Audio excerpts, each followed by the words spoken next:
folks, I'm Roger Ramsey. I'm the executive chef here at the Hardin County Schools Early College and Career Center Pathway. This week, we're doing culinary camp. What's culinary camp? Got a bunch of middle schoolers up in here, trying to get them turned on to if this is their passion, get them into the culinary pathway early. So what we're going to do here this week, well, first off, we're making our own lunch. That's fun. Friday, we're going to be making lunch for parents and visitors. That's fun. We're going to be doing a little bit of studying on recipes, measurements. We'll talk about cooking methods, knife cuts, kitchen safety. So all those things are really, really basic for the culinary pathway. So we're hoping they have a good time, hoping they come back. Hoping we ignite some passion in these nice young folks. So y'all hang out, visit with us shortly, and have a good day. My name is Shannon Latham. I'm going to be currently a sophomore at Central Hardin, and the most thing that I'm going to be excited for cooking is just to learn more about what food you're using and just the aspect of it all. Measurements are just to make our life a little bit easier. So we'll talk about something, how heavy it is. In the metric world, it's grams. For us, it's pounds or ounces. But, ounce. There's an ounce on weight, and there's a fluid ounce on volume. Are they the same thing? No. What's the difference in weight? What's the difference in volume and weight? Yeah, hon. Weight is like how hard it is to hold. Okay. And like volume is like how much space it takes. You're exactly right. Weight is referring to how heavy something is. All right? That's it. Just how heavy the reaction of gravity of Earth and how heavy it is. We talk about volumes, how much space it takes up. Okay? So, did you eat your cereal? Let me have your bowl real quick. Let me have your bowl. I wouldn't have done that. May I have yours? All right. Are those two little bowls the same? Are you done with yours? You don't? Okay. What are these? These are the same size. Agreed? Yes. They take up the same amount of space. Agreed? That one's empty. That one's not. So which one's heavier? So they're exactly the same, but they're still different. What? They're exactly the same, but they're still different. Their mass, their volume is exactly the same, but their weight. We'll get that in a minute. It's different. Are you done with this? Yes. All right. We'll have to sweep that up before I make a mess out of it. All right. So, hi, ladies. We'll get a broom after you. Have you been, my friend? I'm good. How are you? I'm doing very well. All right, ladies and gentlemen, this is Mark Webster right here. Anybody go to that school up there between the two towns? What's it called? Bluegrass.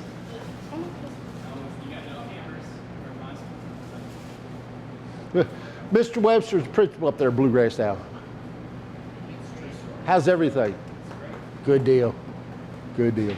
Well, appreciate you stopping. Yeah, I know you got things to do. Appreciate you stopping by, sir. All right. So the difference between volume, how much space it takes up, those two bowls were the same. And weight, its reaction to gravity, those two bowls, even though they're the same, were different. Okay? And then we measure temperature in Fahrenheit degrees. We talked about that real quick. 32 to 212. 0 to 100 makes more sense. But it's what we've got to work with. So, if we're making measurements, you have to have the right measuring tool. So, I went too far. Work with dry goods. Okay? Salt, sugar, flour, those sorts of things. It has its own measurements. This is called a measuring cup. Shannon, what kind of that's a dirty measuring cup. What kind of measuring cup is that? What kind? Dry. We'll get to it, but this one's for liquids. What's the difference? Agreed. Yeah, bud?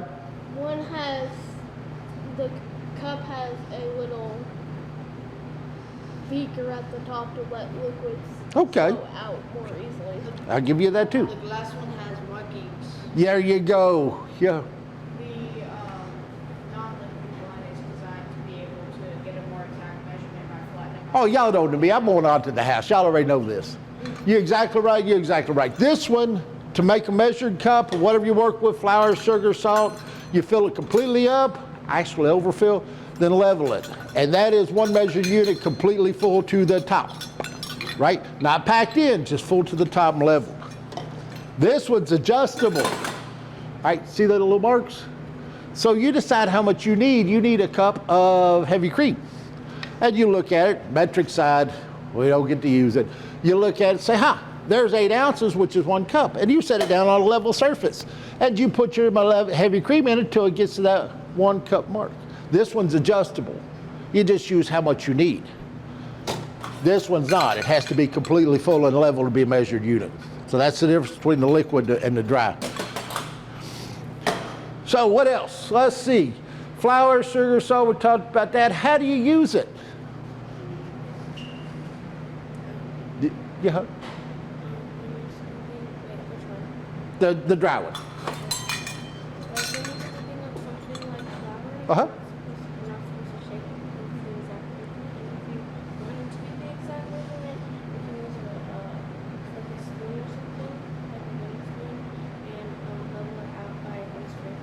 She's right. You feel this, you don't dip it into what you're working with. You feel this overfull and then you level it off. And then you go to work with it. So that's what it's called. Fill, level, pour. Right? I can show you. I'll go get the flour. Oh, excuse me, honey.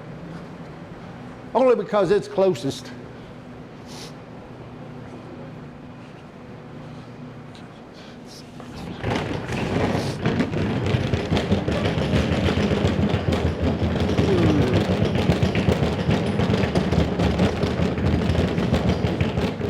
Flour. Okay, so we need 1 cup of flour. There's a scoop in the bin. That's handy because you don't want to swipe this in. It'll start packing things down. So you fill up your measure cup. That's full. Agreed? It's overfull. Then you level it off. That is 1 measured cup of flour. Ooh. Ah. No way. Way, dude. All right. So those are dry measure cups, yep.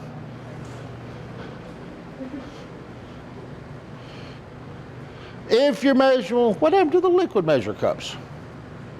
Oh, they're way down there. All right. If you're measuring something solid, peanut butter, lard, whatever it may be, let me go get something. Because it's easier to see it if I do it.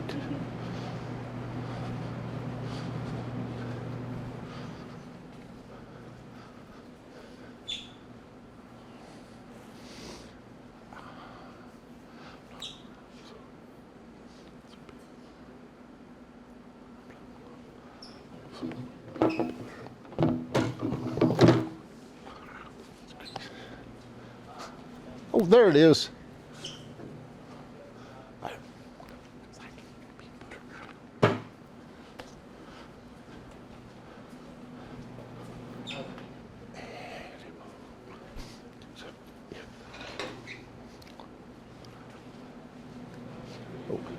Sorry about the hold up.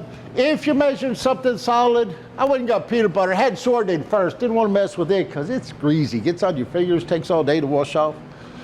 So you're going to use a dry measure cup again. Well, let's say we need 1/4 cup. That'll work.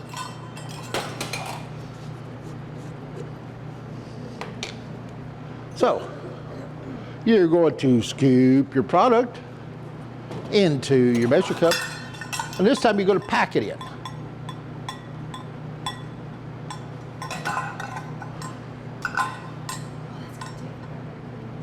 Nah. Then level it off again, and that is 1 measured cup, 1/4 cup, but it's a full measurement. And a little spatula, pull it right back out, and that'll be my morning snack. I like peanut butter. I do. I do. All right. So that's how we measure solid products. If it's shortening, same deal. If it's softened butter, same deal. If it's lard, same deal. Okay? So you fill it, pack it in, and scoop it out to work with it. And that is how we measure solids. It says fats, that doesn't necessarily have to be fat. Y'all saw it's do with peanut butter. Now, water displacement. You'll never ever see it. It just exists. Water displacement refers back to Archimedes. He was commissioned, contracted by the King of Sweden, I believe it was, to measure the volume of the king's crown. Why? I don't know. He was the king. He can have what he wants. He says, hey, how big's my crown? Archimedes says, I don't know. Let me find out. Well, Archimedes, fairly bright fella. That's why we still know his name. And he notices getting into the bathtub, because apparently he was clean. He's getting in the bathtub when he got in, the water level rise. Archimedes put that to work.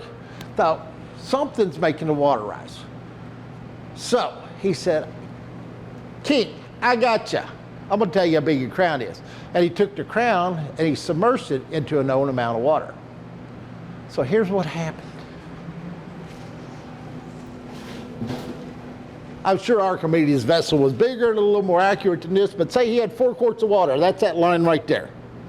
Agreed? Is that what it says? 4Q, right? Yeah. It says so. So he filled up a known amount of water. He took old crown and submerged it into the water. Now, however much that water increased from 4 up would determine the volume of the crown. It's handy, I guess. It's thoughtful. It's intuitive, but it's unnecessary to our world because we're never ever going to use it. But if it turns up on Jeopardy, it might be Final Jeopardy. You can bet it all. You know, who came up with the idea of determining volume based on water displacement? It was Archimedes. But that's the only place it's ever going to come relevant. So, but you can determine how much of something there is simply by measuring it in a known amount of water. You never will. Betcha. But you can if you want to. Making liquid measurements. Water, juice, oil, wine, whatever it may be. We talked about this being a what kind of measure cup? Liquid measure cup. And it's adjustable, isn't it? Because it's set right there, right? You don't have to fill it all the way up. And what's handy about these when you make your measurements, say you need a full pint. That's at 2 cups right there, 16 ounces. When you get there, you still got, there's slosh room. You don't have to worry about spilling it on your way. Okay. If you fill this one all the way up with liquids, you're going to slosh it and spill it along the way. So the process for using a liquid measure cup, know what you need first off. 1.5 cups. We'll use orange juice. We don't have any orange juice, but that's hypothetically. It's okay, right? Is that all right? Yes. Thank you. All right, so we need 1.5 cups orange juice. And we're going to pretend we have orange juice because I don't have one. We don't use orange juice much. And you know where your 1.5 cups measure line is. You get down with it kind of eye level on a flat level surface, and you fill it up and you stop when it gets to that 1.5 cups mark.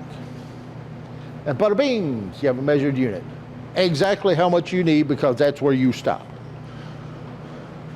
Let's see, water juice, yeah, we did that. Flat surface, I said that. Pour in how much you want, I said that. Check it eye level. It's like I'd seen that before. Small amounts, anything less than about 1/4 cup. That's when you use measuring spoons. Okay? Anything less about 1/4 cup. Now, you use these exactly the same way you use these regardless of what you measure, okay? Even if it's milk, if it's fat, if it's oil, liquid or dry, you use this exactly like you do that, and that is to fill it to the top. When it's completely full, it's one measured unit, whatever that unit. That's a tablespoon, that's a half a tablespoon, which is a weird unit to measure, that's a teaspoon, and so on. So these you use exactly the same fashion as you do this, in that when it's completely full and level, it is a measured unit. Here's the drawback to using these. Let's say I need a tablespoon of salt. Okay? I need a tablespoon of salt. And this is my work bowl. The salt's going to go right there. And I measure it right here. Somebody tore my box all up. I measure it right here. And I get a little carried away, a little rambunctious, and I miss. Now, all that salt that I was measuring is in my work bowl. That's too much now. I quit measuring when I dumped it out the side. Okay, so here's how you beat that system. Salt's cheap. We have more. Don't work over your work bowl. So your garbage bowl, the trash can, measure over it, and it's still falling out the side. And when it's leveled, that's a measured tablespoon of salt. Now you can go back to working with it. But if you measure over whatever your products you're mixing on, if you overfill it, you can't get it back. So you just quit measuring whether you intended to or not. And again, these are for anything less than about a quarter of a cup, which was that. Let's see what else we got. Fill it to the rim, blah, blah, blah. Yeah, don't measure over the bowl. My goodness. I got it right. Now, we talked about the difference between volume and weight. Volume is what? How much space it takes up, and weight is what? How heavy it is. Reaction to gravity, okay? So when we're measuring for weight, we need something called a scale. This is a spring scale. There are different kinds of scales. These are notoriously inaccurate. We still have them. We don't use them. We have digital scales. We have a balance beam. We have all sorts of them. This is just the first one I grabbed. Now, this scale measures 32 ounces at quarter-ounce increments. So if you have something more than 2 pounds, it's too big for this. It doesn't matter. They're inaccurate anyway. You probably get 4 or 5. No, you wouldn't get 4 or 5 pounds on it, but you would get more than you would bargain for. So you set the dial. That's called taring out. T-A-R-I-N-G, if I can get it there. Okay. And then work with whatever you're putting on it. So if, look at me going in circles. Let me grab a bowl. Yeah, I have none. Not today. That bowl's dirty anyway. So we're going to measure salt because that's what we have right here. Wow, it just changed. Yeah, that's just the bowl itself. So now we tear it out. That's reset it to 0. And then we put in our salt, whatever we need, peanut butter, flour, juice, until we get to where we want it to be. What's that? That's about 3/4, about 1.5 ounces, I'm sorry. That's a lot of salt for most anything. But that's how simple this is. Digital scales work the same way, only it has a button to reset it to 0 instead of having to worry about turning the dial. Balance beam has, it's literally a balance. So you put a known weight measurement on one side, ounce or pound or whatever, and you fill the other side till they're even. That's a balance beam. Takes a minute. They're incredibly accurate. You can't beat them because you're using a known weight. You can see it. It's right there. It's tangible. That one is a spring's reaction to weight. The other one's digital. Given the options, digital is much more accurate than that and easier to use than the balance beam. So, okay. So again, what's the difference between volume and weight? Volume is, and weight is how heavy it is. Okay. If you had to measure dry ingredients, what are you going to use first? What's that? What's that mean? What's that mean? The dry measure cup. Then how do you work it? Fill it. Scoop. You scoop, and then you even it. Level. And then you're good to go to work. Get out of there. All right, what else is it asking? Measuring liquids. You use liquid measure cup. That one. Then what do? You fill it up. Put it on a flat surface and, okay, get down there with it though. All right. If you look up here, you got a perspective at work, you got an angle, so get down here with it, and then just fill it up to how much ever you need. You're exactly right. Exactly right. What do we use measure spoons for? Either. What size units are we looking at? Okay, but what are we measuring? Yeah, say your recipe says you need how much salt before you quit using this and start using this. 1/4 cup.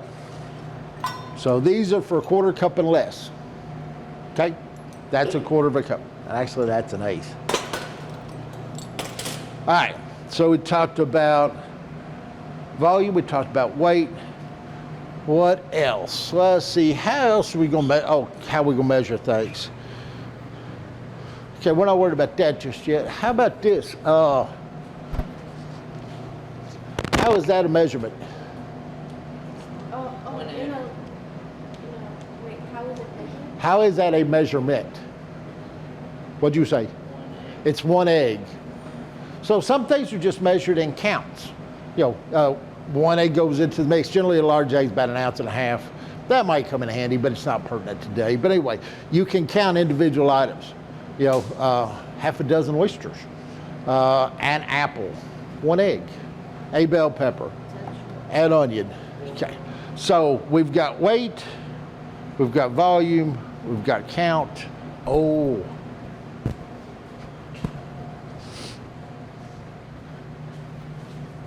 What's that? How is that a measurement? How long you have to cook it? That's kind of pertinent. That's important right there. As equally important as what temperature? So after that reboots, it'll come up and it'll show a temperature. Those aren't mentioned in there, but they're very pertinent. They're types of measurements. Absolutely, you have to know how long and at what temperature you're going to cook something. In the oven, it's baking temperature. On a stovetop, still a temperature. Your recipe will say on a low flame or low heat, or searing, which is high heat. So, what else have we got here? We're not doing round robins. Okay. So that's that one.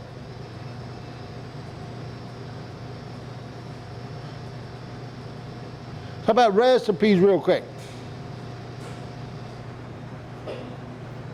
No, that's not the one I want. What's the other one?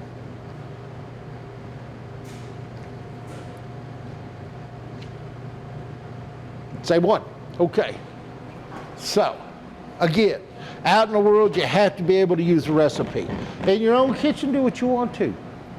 Do what you want to. Absolutely. Explore your horizons. Make something nice and interesting. If it doesn't work, so be it. Groceries are fairly cheap. You can start over. I've made things I didn't like. I made things my folks didn't like. So, it happens. That's what you can do in your house, in your kitchen. When you're working for somebody else, it's a little different. When you make a product, it's not yours. It's somebody else's, and you have to make it to their specifications. That's why we use restaurants, specifically standardized restaurants. I'm sorry, that's why we use recipes. Standardized recipes, okay? Now, standardized recipes do a couple of different things because it makes sure that your product's consistent. It makes sure it costs the same to make. It makes sure it's the same size each time. All right? Y'all like McDonald's? Yeah, I don't care much for McDonald's, but what you can count on from McDonald's, it's going to be consistent. If I go to the McDonald's down on 62 West by Central Hardin High School, if I go over to LTB on Dixie Highway, if I go somewhere to Louisville and I get a Big Mac, it's going to taste the same from E-Town to Radcliffe to Louisville and beyond, because they use standardized recipes. They used to, I don't know if it's still the case, I've been in McDonald's kitchen for a long, long time, but they used to not even have a recipe printed out. They had pictures. It was the bottom bun, whatever went on top of it, the patty, whatever on the top of it, and it was a picture of how to put it together. You didn't even have to be able to read to build a Big Mac, because what was important to that business was exclusively that it was the same thing each time. Okay. And that's because of your standardized recipe. And it gives not the person making the product, but the entity presenting the product, so not the cook, but the restaurant, the total control over that food item, right? Again, it tells you, they know to probably 1/10 of a cent how much it's going to cost to make that sandwich. They know what they're selling it for. They know everything that goes into it, all the nutrition guidelines that they have to meet, and it's the same each and every time. So, what's a recipe have to have? It has to have a name, right? That's how you go find it. Whether it's in a book, y'all do know they make these things called cookbooks? Yeah, it's for the internet. And if you want a recipe, you had to find a book, and then you had to find something close to it, and then start reading it, and maybe that wasn't the one, you have to go look for it. Now you just Google that stuff. I Google recipes. Allrecipes.com is one of my best friends. Okay, but it used to be, yeah, to be able to find it in a book, but regardless, you had to know what its name was. Even grilled cheese sandwich describes what it is, but it's a name, yeah. Okay. What's the word yield mean? No, that's give right away. That's driving. Different kind of yield, yeah. What you get out of what you make. Exactly. So it'll say 6 ounce six 6-ounce servings, or 1 9-inch layer, or something. It's going to tell you what that recipe's making for you.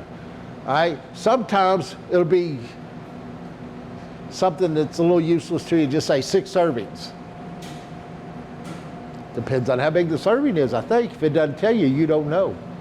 More often than not, it's going to be a little more particular than that. Portion size. Good recipes do. If it just says 6 servings, you don't know what the portion size is. If it says 6 4-ounce servings, now you know, right? It's going to tell you what you need to put it together and how much of it. Measurements. That's why we started there. See, it's coming together now, right? All right. So you need to know your measurements, your ingredients. You need to know step-by-step directions. I have kids, bless their heart. I love my kids, I do. Some will make my head hurt right here. That they'll look at a list of ingredients and toss the recipe down and just ad-lib it. No, you can't do that.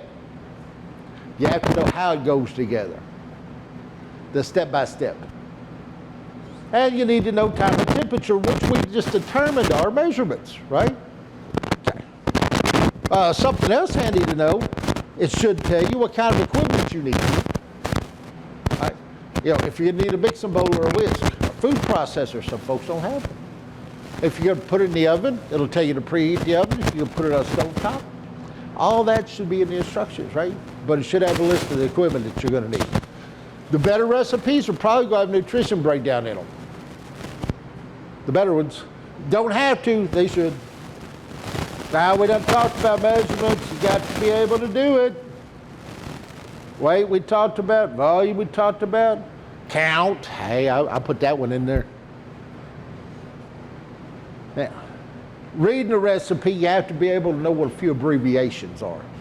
If you see a recipe that says you need 1 big T of flour, that's referred to a tablespoon. That's that one right there. If it has a little t, that's a teaspoon. That's what is it? The little blue one. 5 milliliters, if anybody's curious, but we don't get to use metric. So that's a teaspoon. All right, what else is up in there? Tablespoon, teaspoon, OZ, ounces. Not to be confused with fluid ounces, because they're not the same thing. Fluid ounces refers to,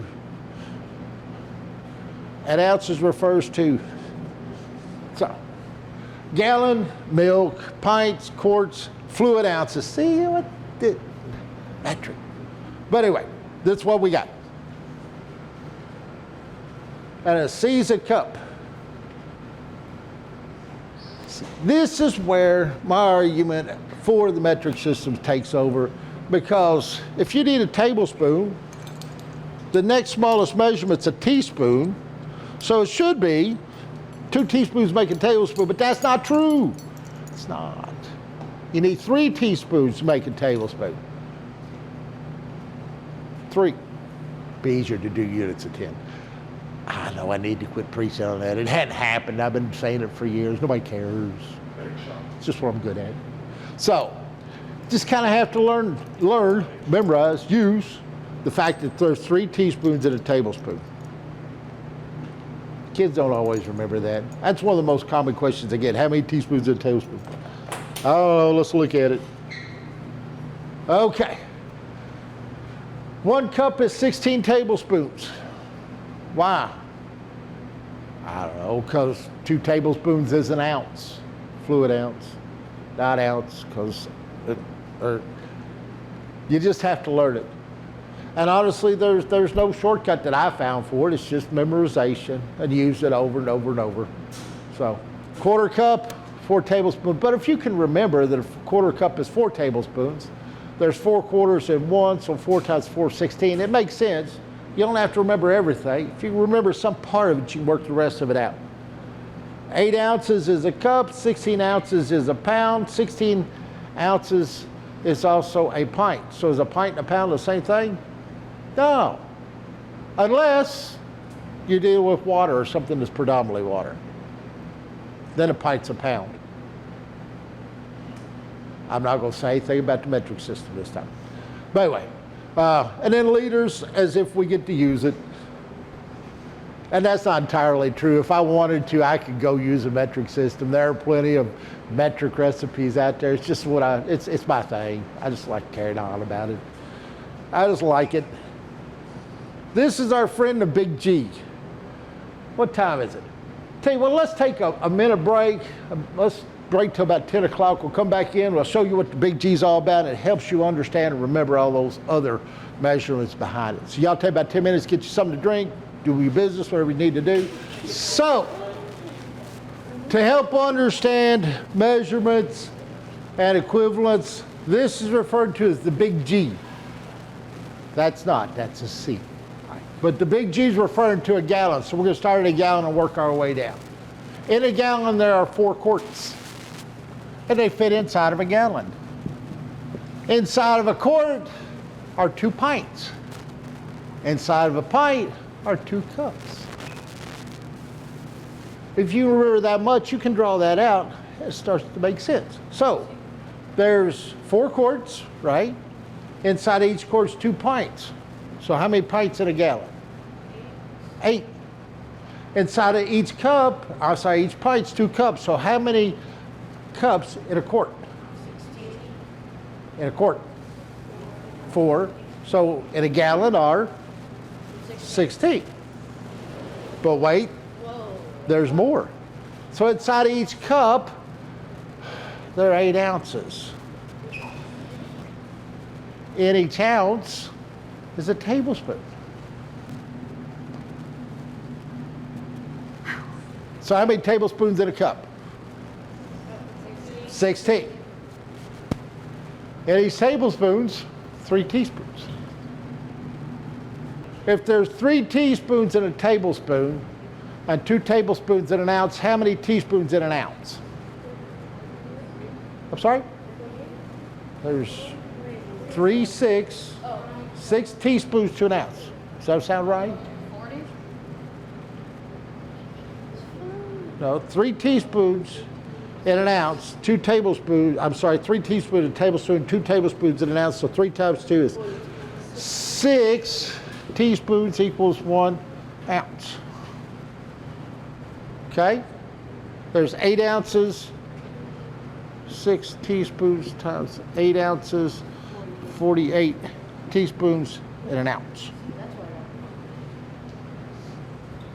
That's all right. Cup. What do we say? 48 teaspoons equals 1 cup. How many cups in a gallon? 2, 4, 6, 8, 10, 12, 14, 16. 48 times 16. Somebody get their phone out real quick. Do math for me. I'm not smart.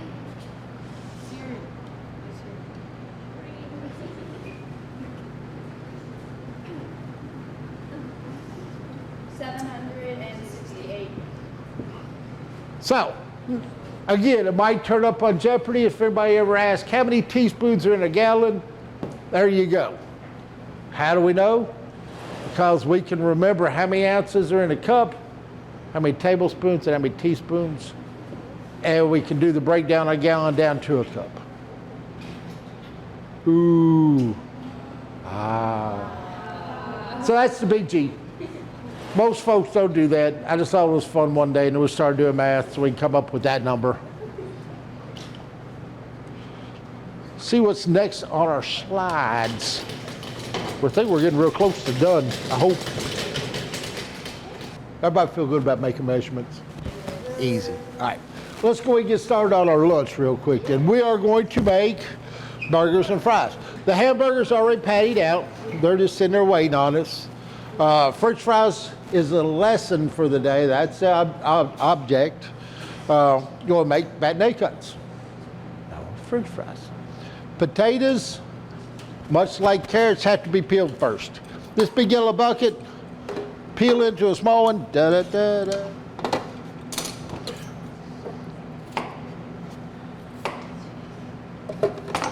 All these is called compostable, okay?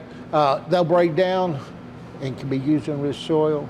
Got a little place in the country, so I say, well, crap, take it home in that bucket. I forgot it yesterday. So anyway, so that all would become compost. Much like we did with our carrot yesterday, he's kind of round. So is your teacher. You get it? Oh, man. You don't get it. Oh, I wouldn't have said that. Ooh. All right. So much like the carrot, we need to give it a flat surface. Now it doesn't roll anymore, right? We need to have a straight edge to work from. Our friend yesterday on the video cut all 4 sides. That's a lot of waste. I wouldn't have done that. As long as you have a straight edge to work from and a flat spot, you're good to go. Now, yesterday we cut our carrots, we cut 1/8 of an inch. That's not very big, right? We're doubling that today. 1/4 of an inch, still not very big. All right, so, just like we did yesterday, come up here, use that claw hand. Arr. Use your knuckles and your nails as a guide, cut straight down. Now, what I didn't mention yesterday, I should have. Make sure, other than when we're jigging our onions, because everything worked in an arch, do your best to make sure you're either working perpendicular to or parallel to your board, okay? We were cutting a carrot yesterday, I don't recall who it was, it doesn't matter, and ended up with 1/4 of the carrot left because those just made some angle cuts. And that wasn't on, I don't remember who it wasn't on them, it was me because I didn't mention it. So try to do your best to stay either perpendicular to or parallel to your board, okay? So, well, that's called a plank. Do it again. Do it again. Now, it's a little wanky there. I'm gonna turn her sideways where it's flat, a little more stable, and do the same thing. Still making planks, just a little smaller. There we go. Now we have our planks. Turn them sideways. Well, that's a wedge. It's not good. I cut them into sticks. Those sticks about 1/4 of an inch. However long your potato was, that's probably closer to 3. And there we have a matinee cut. What's the word baton mean? A stick. Stick. Matinee is baton. Stick. See, the French figured that one out. And French is the language for classic culinary arts. I have a hard enough time with English, but I know a few French words, mostly related to food. Now, unlike when we were working with our carrots yesterday, we could put them in our bowl. These, we need to put in water because they will oxidize. They'll rust up, start turning brown fairly quickly. But, so we keep them in the water, keeps the oxygen down, less oxidation. But before we go to fry them, we need to do 2 things. I want to drain all the water off, and then pat them dry with some paper towels. We don't want to put a bunch of water in the fryer because it'll sizzle and pop, and that's not good eats. Don't want nobody hurt. Nobody gets hurt. So, we don't want it to happen today. We don't want it to happen at all. Don't want nobody hurt. That's bad grammar. Don't want nobody. Bless you. Bless you.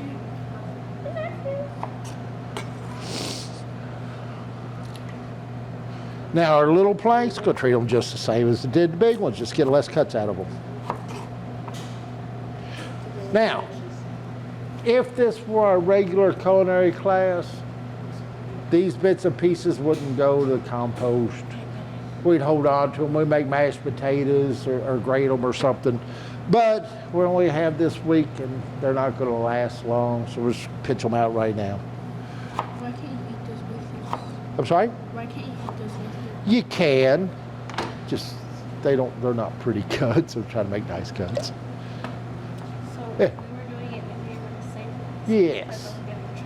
Yes, you may, but yeah. So, we're doing exactly what we did yesterday, just like with the carrot, with the exception, it's a little bigger cut. That's all. Instead of 1/8 of an inch, we're cutting it 1/4 of an inch. And then afterwards, get them into some water so they don't rust up. Easy, right? Right. Can you do that? You can do that. You can do that? Yeah, I know you can. I watched. I was tickled yesterday with the results across the board. You got some natural skill, hon. I was impressed. So you got to come back when you get freshman, sophomore, junior. You come back. So anybody have any questions? Just exactly what we did yesterday with the carrot. Only a little bigger. Okay? Yeah, hon? So can we eat the pieces that like are curved? Yes. Yes. We want to, but like they just don't. That's good. But now, I'm glad you mentioned that. So if we're making all these nice cuts and maybe one's not so great, why can we not cook those two together? Oh yeah. One of them's not gonna be. They don't cook at the same speed. They're not going to cook at the same rate. So by the time that one's cooked through, this one's toasted. This one's nice golden brown and delicious, GBD. That one's raw. So we need to make sure at least keep them about the same size. Honestly, at this point, consistency is much more important than accuracy. As long as they're all kind of the same, life's golden. Y'all did real well with making cuts yesterday. Y'all did as well as any of my part one kids have. Guarantee it. So I was tickled. So we've got potatoes. You'll need a cutting board, a chef's knife, and a vegetable peeler. So anybody what that one's already dirty? I just leave it right there. Each table will need a little bucket with some water in it to keep your potatoes from oxidizing. And again, before we fry them, we have to drain the water off and pat them dry with paper towels. Cool? All right, y'all put it in. Put it in. And break. My name is Niall Greatheart, and I'm in 6th grade. And what school do you go to? I go to North Middle. And what is the thing that you have most enjoyed about today or most anticipate about today? I'm excited to fry the potatoes and make potatoes because we are making homemade fries and burgers. All right. Is there anything interesting? Why Like- did you decide to come today? Because I want to learn how to cook and be able to make meals for like my family. Okay, I am Paige Fulkerson and I am in 9th grade, Great. What school do you go to? Hart County High School. And what is the thing that you've most enjoyed so far this week or most anticipate about this camp? I'm really excited to cook for our parents and to have the breakfast for lunch because I feel like it'd be fun to show what we've learned so far. And why did you decide to come to this camp? Because I really want to get into the culinary and the cooking world, and so you got to start somewhere. I'm Tahila, and I'm in the 7th grade, and I go to JTA. What's been the thing that you've enjoyed most this week or anticipate most about this class? I really like just cooking in general because I usually help in the kitchen, and doing this helped me feel like a real chef. And overall, it's just really fun. Right. Yep. And why did you decide to come to this class? I was actually forced to come to this class, but it turns out that it was really fun because I was expecting something different. So I'm really glad that I was forced into this class. My name is Brio Greatheart, and I'm in the 6th grade. What school do you go to? I go to North Middle. And what is the thing that you have either most enjoyed so far or anticipate the most about this? I liked like making like a bunch of friends and also like learning to cook because I want to like learn to cook for my family and like when I babysit. And why did you decide to come to this class? I decided to come here because cooking is like fun and it's relaxing and it like just makes me like feel good when I cook something that's nice. This is going on HCEC.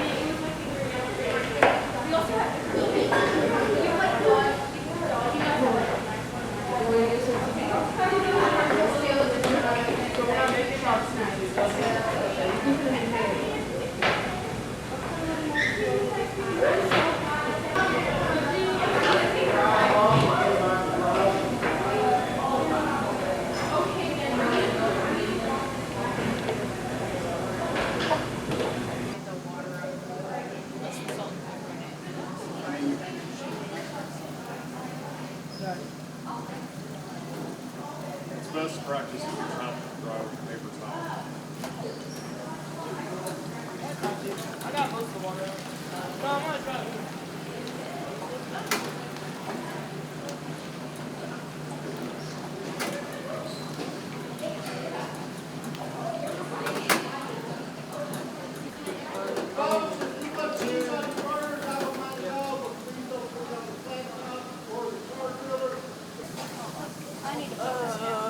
Yeah, I need help.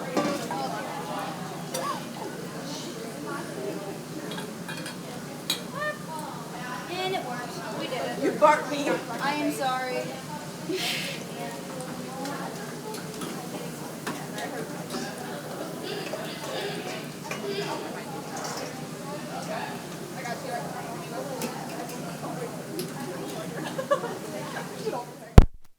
We'll just cut it down the center. So we're gonna cube the butter. And this is gonna be a little longer process. We're just gonna wrap it back up in the house. Because we're actually gonna cream it while it's cold, so it's gonna take a little longer.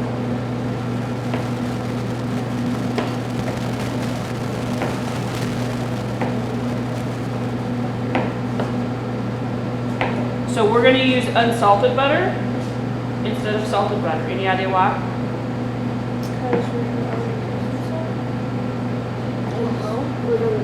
Because we're going to add salt, right?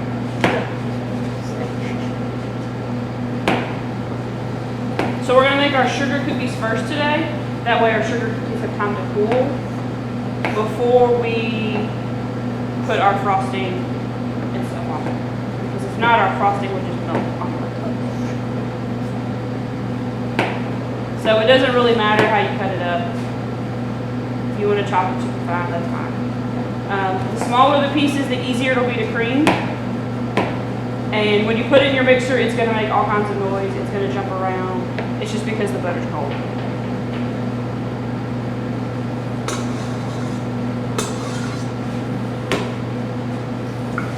So you just throw it in there.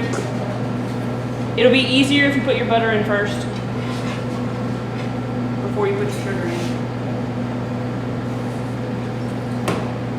It's going to make noise. It's going to be loud.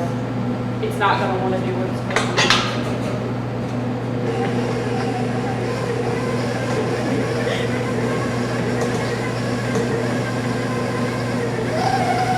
And you'll probably have to turn it up a little higher, just so it'll do what it's supposed to do. I'll turn it around here. So it's super clumpy.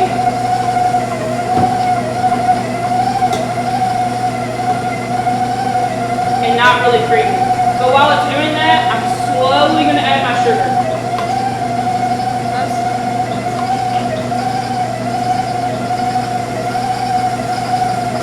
Now, if it makes you more comfortable, you can always turn your mixer off while you do it. Now, the recipe says to do it about 2 minutes. It'll take longer than that because the butter's cold. When we make our chocolate chip cookies, it won't take no time because the butter's already soft.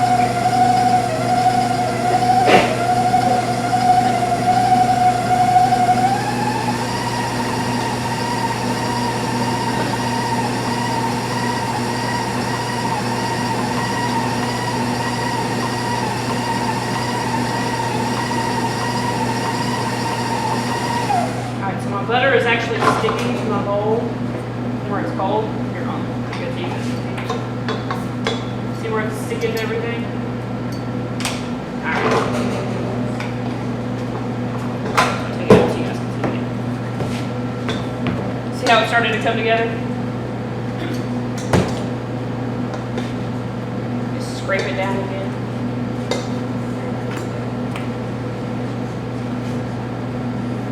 So for this, we're going to use the paddle attachment. So we're going to be whisking or whipping it all together. That's what we're going to use all day today, is this attachment. So, all right. Now, if you're not confident that you can break your egg without getting a shell, break it into another hole. Now, if you think you can do it and not get shells into it, you're fine. But if you're not confident enough, break it into another hole and then you can pour it.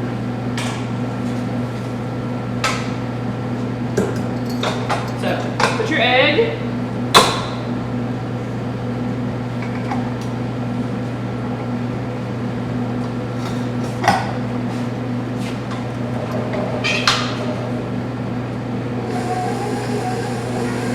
And then you'll mix it until it's combined.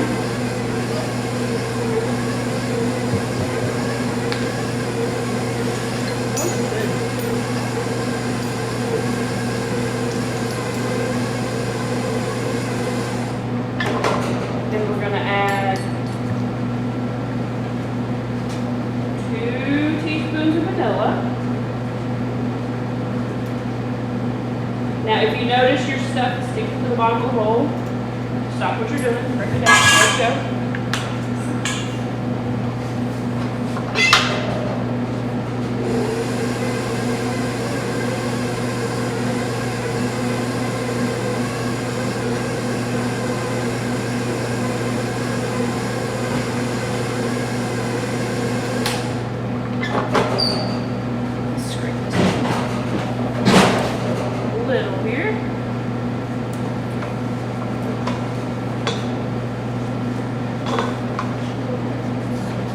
So you scrape a lot when you make cookies. That way everything gets incorporated. So I put my salt and my baking powder in here just together, just so that would be a little easier when I show you guys. And we're going to mix it until it's all combined real well.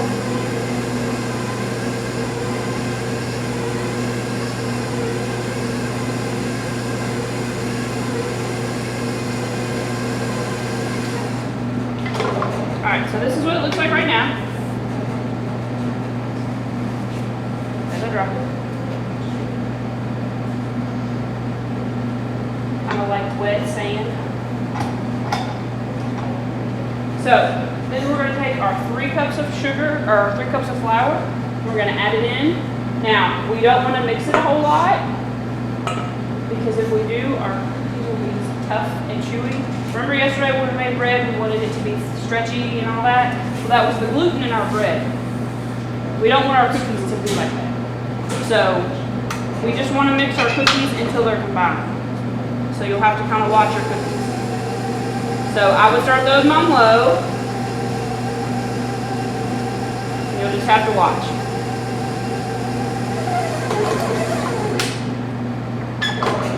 Alright, now we got some dough.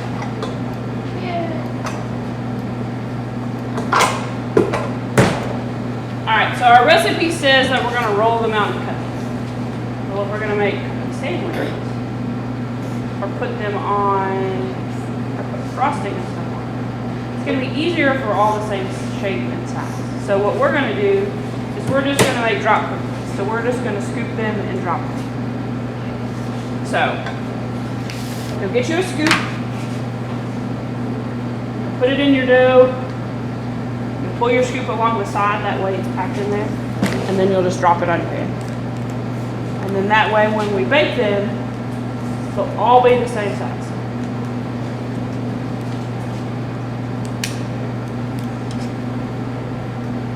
So we'll get these baked, we'll get them cool, we'll put them on a cooling rack, that way they can cool real good. And they'll be good and set, that way when it comes time to decorate them with frosting and sprinkles, you guys will be good to go. Anybody got any questions? My name is Paige Fulkerson. I am going into 9th grade and I go to Hart County High School. And how is baking camp so far? It's been really good. We've gotten to make some stuff that I've never made before, like bread, which I've really wanted to do for a long time. And what is your most anticipated thing for this camp? Probably donuts. I'm very excited for donuts. That's fair. Is there anything interesting you'd like to tell? Not that I can think of right now.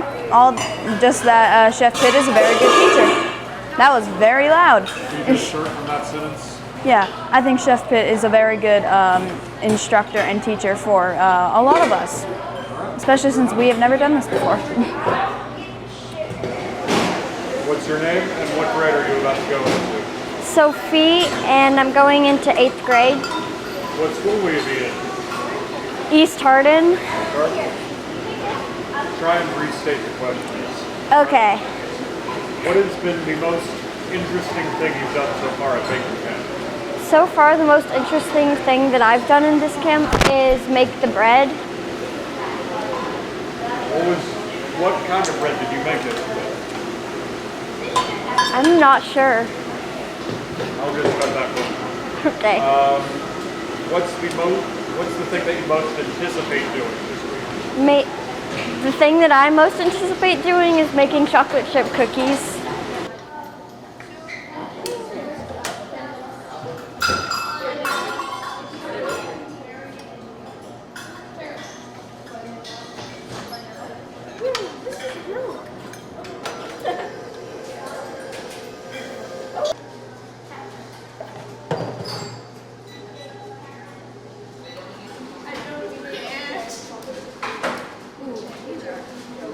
That's all you can see.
Is it closed? There. I'll close it here in a second. Okay, just stop. One.